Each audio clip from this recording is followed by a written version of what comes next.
ถ้ามีพฤติกรรมที่กินแบบบ่ถูกต้องแม่นบ่นั่นอันนี้กะพิษฮะนั่นอันนี้แห้งให้แห้งบ่ถูกนั่น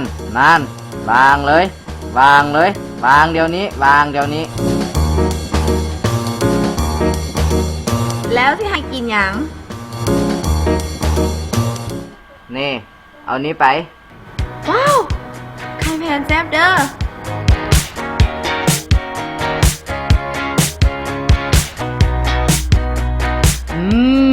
กินอันนี้แหละที่เข้าห้องว่าถูกต้อง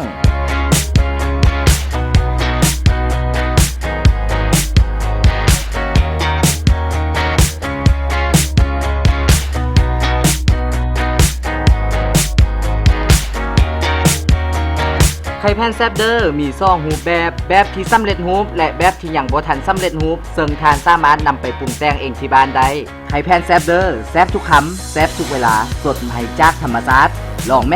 แล้วท่านจะรู้ว่าแซบเดอร์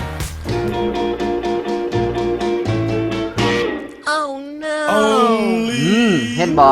กินไข่แพนแซบเดอร์แล้วดูดีทุกครั้งเลยมีจำหน่ายแล้วที่ร้านสะดวกซื้อและมินิมาร์เก็ตทั่วไป